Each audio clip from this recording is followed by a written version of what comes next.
রাতে ঘুমানোর আগে একটু ভাববেন কি কি ভুল করলাম, কাকে কাকে কষ্ট দিলাম, কি কি অন্যায় আজকে আমার দ্বারা হলো, কালকের দিনটা যেন আমার আজকের দিনের চেয়ে ভালো হয়। নিজের সাথে নিজের এরকম বোঝাপড়ার দরকার আছে না নাই?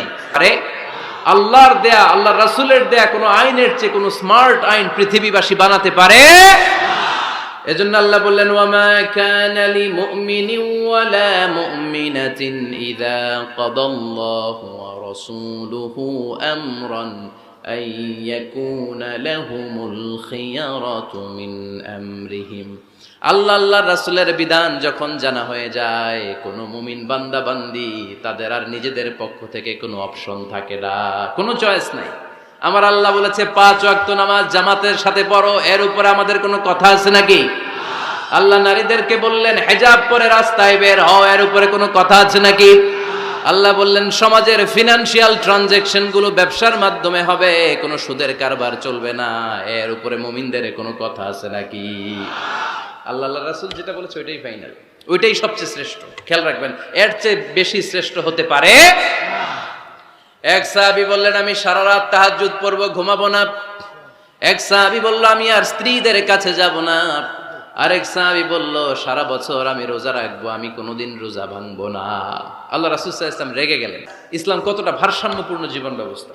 আল্লাহ রাসূল সাল্লাল্লাহু আলাইহি ওয়াসাল্লাম ডেকে বললেন, কার এত সাহস যে বলেছে সারা রাত তাহাজ্জুদ পড়বে? কই, আমি নবী তো সারা রাত তাহাজ্জুদ পড়ি না, আমি নবী তো তাহাজ্জুদও পড়ি আবার ঘুমাই, তো আমি ঘুমাইয়া আল্লাহর এত বড় প্রিয় বান্দা হতে পারি, তোমার সমস্যা কোথায়?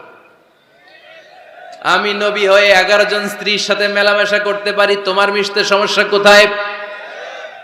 আমি নবী রোজা রাখি, আবার মাঝে মাঝে রোজা রাখি না, দিনের বেলা খাই, এভাবে মানতে তোমার সমস্যা কোথায়? ইন্নী লা আখশাকুম লিল্লাহি ওয়া আতকাকুম লাহু।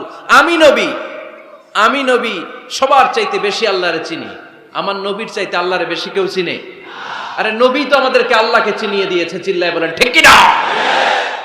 আমার নবীর চাইতে কেউ বেশি বুজুর্গ হতে পারবে না, আমার রাসূলের চাইতে কেউ বেশি আল্লাহওয়ালা হতে পারবে। তার মানে রাসূল যতটুকু শিখিয়েছে অতটুকুই শ্রেষ্ঠ। এটা টপকিয়ে, এটার উপর দিয়ে অ্যাডভান্স হয়ে সামনে যাওয়া যাবে? বেশি বোঝা যাবে না। খবরদার, রাসূল যেটা শিখিয়েছেন অতটুকুর মধ্যে থাকতে হবে, তাহলে কল্যাণ আর বরকত দিবে কে? রমাদানের 30 দিন রোজা রাখা ফরজ। আপনি যদি বলেন না রমজানে না রেখে এটা আমি শাবান, জুলকাদ, জুলহাজ 3 মাস টানা 90 দিন রেখে দিব, বেশি রাখবো আমি, হবে? হবে? কারণ বেশি বুঝছে। কারণ কি? আল্লাহ রাসূলের চাইতে বেশি বোঝা যাবে, আল্লাহ রাসূলের চাইতে বেশি বুজুর্গ সাজা যাবে। তাহলে সামাজিক সুখ সম্প্রীতির প্রধান মাধ্যম হচ্ছে আল্লাহ রাসূল যা বলেছে এটাই আমরা মানবো, এর উপর আমরা কোনো কথা বলতে চাই। কারণ সাহাবারা আল্লাহ রাসূল সাল্লাল্লাহু আলাইহি ওয়াসাল্লামের চারদিকে এরকম ঘিরে বসে থাকতো।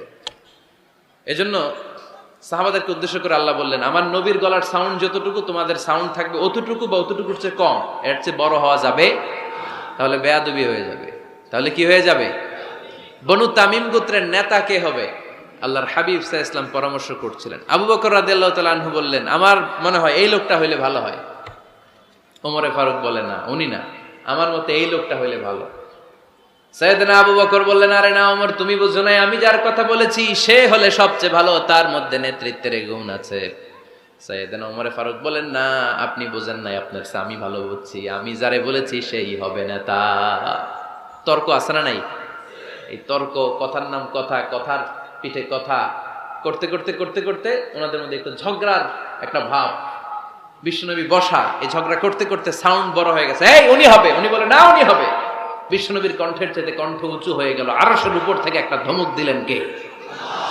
আল্লাহ বললেন, খবরদার লা তারফাউ আসওয়াতাকুম ফাওকা সাউতিন নবী, নবীর কণ্ঠের চাইতে কণ্ঠ উঁচু করো না। ওয়ালা তাজহারু লাহু বিল কওলি কাজহারি বা'দিকুম লিবা'দ আন তাহবাতা আমালুকুম ওয়া আনতুম লা তাশউরুন। নবীর কণ্ঠের চাইতে তোমাদের কণ্ঠ যদি উঁচু হয়ে যায়, তোমাদের সব নেক আমলগুলো আমি আল্লাহ বাতিল করে দেব। ধমকটা ছোট না বড়? ছোট না বড়? মনোযোগ আছে আপনাদের?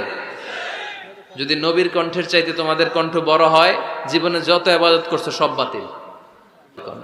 এই আয়াত আসার পরে সাহাবারা তো এমন ভয় পেলেন, এবার নবীর কাছেই কেউ আসে না। সুবহানাল্লাহ কইবেন না? ভয়ে আসে না, ভয়ে না জানি আমার কণ্ঠ আবার নবীর কণ্ঠের চাইতে উঁচু হয়ে যায়। ওমরে ফারুক রাদিয়াল্লাহু তাআলা আনহু ডানে ঘুরে বায়ে ঘুরে কাছে আসে না, আবু বকর রাদিয়াল্লাহু তাআলা আনহু ডানে ঘুরে বায়ে ঘুরে কাছে আসে না। আল্লাহর হাবিব ওমরে ফারুককে ডাক দিলেন, এই ওমর সামনে আসো, এদিকে আসো। ওমরে ফারুক আসলেন, কিন্তু ওমরে ফারুক এত আস্তে আস্তে কথা বলেন, বিশ্বনবী ওমরে ফারুকের কথা কানে শোনে না। সুবহানাল্লাহ নাই? এত আস্তে আস্তে ওমরে ফারুক কথা বলেন, বিশ্বনবী শুনতে পান না। ওমর কি বললা, একটু জোরে বলো না। ওমরে ফারুক একটু জোরে বললেন, তাও শোনেন না। বিশ্বনবী বললেন, আরেকটু সাউন্ড বড় করে বলো, আমি তো শুনি না, জোরে বলো। ভয়, কারণ কণ্ঠ যদি উঁচু হয়ে যায় আমার নবীর কণ্ঠের চাইতে জীবনের সব ইবাদত শেষ। এজন্য কথা কওয়ার দরকার নাই, ইবাদত গুলো ঠিকঠাক আওয়াজ করে পড়তে হবে, আল্লাহু আকবার। তাহলে 2 নাম্বার গাইডলাইন, লা তারফাউ আসওয়াতাকুম ফাওকা সাওতিন নবী, নবীর কণ্ঠের চাইতে কণ্ঠ উঁচু করো না। এই আয়াতটা আজও লেখা নবীর কবরের উপর, লা তারফাউ আসওয়াতাকুম ফাওকা সাওতিন নবী। এটা নবীর দরবার, এখানে চিৎকার চেঁচামেচি করে দুরূদ পড়া যাবে না, লাফালাফি করা যাবে না। ভদ্রভাবে আন্তরিকতার সাথে বিনয়ের সাথে নবীরে সালাম দিতে হবে। সুবহানাল্লাহ পড়ো। আল্লাহ রাসূল সাল্লাল্লাহু আলাইহি ওয়াসাল্লাম আমাদের থেকে বিদায় নিলেন, কিন্তু এই আয়াতের হুকুম আজও আছে না নাই? অনুরূপ ভাবে যারা আমাদের উস্তাদ, মা বাবা, আধ্যাত্মিক নেতা, ধর্মীয় গুরু, ইসলামী আন্দোলনের নেতা, তাদের সামনেও উচ্চবাচ্য করে আওয়াজ করা যাবে, তাদের সাথে ভদ্র ভাষায় কথা বলার দরকার আছে না নাই? তাহলে 2টা গাইডলাইন আমরা পেলাম। প্রথম গাইডলাইন হচ্ছে আল্লাহ রাসূল যা বলেছে এটাই ফাইনাল। আর 2 নাম্বার হচ্ছে নবীর কণ্ঠের চাইতে কণ্ঠ উঁচু করা যাবে যাবে না। 3 নম্বরে আল্লাহ মুমিনদেরকে আবার ডাক দিলেন, বললেন, ইয়া আইয়ুহাল্লাযীনা আমানু ইন জাআকুম ফাসিকুম বিনাবাইন ফাতাবায়ানু, কেউ যদি তোমাদের কাছে কোনো সংবাদ নিয়ে আসে, সংবাদটা বিশ্বাস করার আগে যাচাই করে না। 4 নম্বরে আল্লাহ বললেন, লা ইয়াসখার কওমুন মিন কওম, কেউ কাউরে ঠাট্টা করব না আমরা, অবজ্ঞার সুরে কোনোদিন কাউরে কোনো কথা বলবো না। রাজি আছেন? সবাই রাজি? এরপরে 5 নম্বরে আল্লাহ বললেন, ওয়ালা তালমিজু আনফুসাকুম, খবরদার তোমরা অন্যের দোষ খোঁজো না, দোষ খুঁজবা নিজেদের। কিন্তু সমাজে আমরা অন্যের দোষ খুঁজি কি খুঁজি না? নিজের দোষ খোঁজো, সেই সবচেয়ে বুদ্ধিমান। তাহলে আমরা আত্মসমালোচনা করব। কি করব?